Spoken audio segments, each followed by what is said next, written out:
If you want your Figma file to look more polished and easier to recognize at a glance, setting a thumbnail is a simple but powerful step.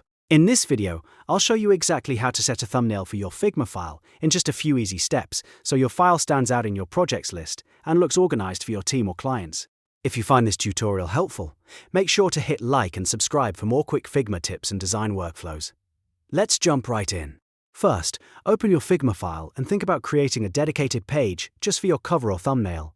This keeps everything neat and makes it much easier to manage later. To do that, add a new page and name it something clear like cover or thumbnail. Giving it a proper name helps you stay organized, especially if your file has multiple design pages, components, or mockups. Next, you want to create the actual thumbnail design. Select the frame tool and draw a new frame on that page. A clean size to use is 1920 by 960 pixels. That gives you a wide layout that works well as a thumbnail preview and gives you enough space to design something clear and visually appealing. Once the frame is created, you can start building your cover. Now comes the fun part. Design your cover in a way that makes the file easy to identify. You can add your project title, a simple status label, or even your brand colors so it matches the rest of your workspace or client style. Keep it clean and readable. The goal here is not to overcomplicate it, but to create something that instantly tells you what the file is about when you see it in Figma. You can also add a logo, a small icon, or a short subtitle if that helps make the file more recognizable. If this is a file for a team project, consider including the project name and a version label. If it's for a client presentation, use colors and typography that reflect the brand. The thumbnail is basically the visual first impression of your file, so a little design effort goes a long way. Once your thumbnail design is ready, the next step is to set it as the file thumbnail. Click on the frame's name or select its outer border so Figma knows exactly which frame you want to use.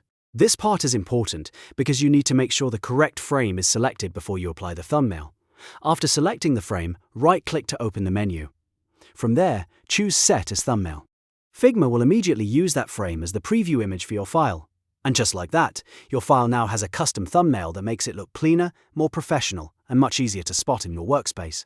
This is especially useful when you work on a lot of files and need to find the right one quickly.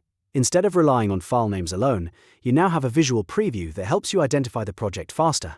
It also makes your Figma workspace look much more polished and organized. If you ever want to update the thumbnail later, you can simply go back to that cover page, edit the frame, and set a new thumbnail again. That means you can refresh the design whenever your project changes, your branding updates, or you want a better preview for your file. So to recap, create a separate page for your cover, draw a frame at 1920 by 960 pixels, design a clean and recognizable thumbnail, select the frame, and then right-click to set it as the thumbnail. It's quick, easy, and one of the best small workflow improvements you can make in Figma. If this video helped, don't forget to like the video and subscribe for more Figma tutorials, design tips, and beginner-friendly workflow guides. Thanks for watching, and I'll see you in the next one.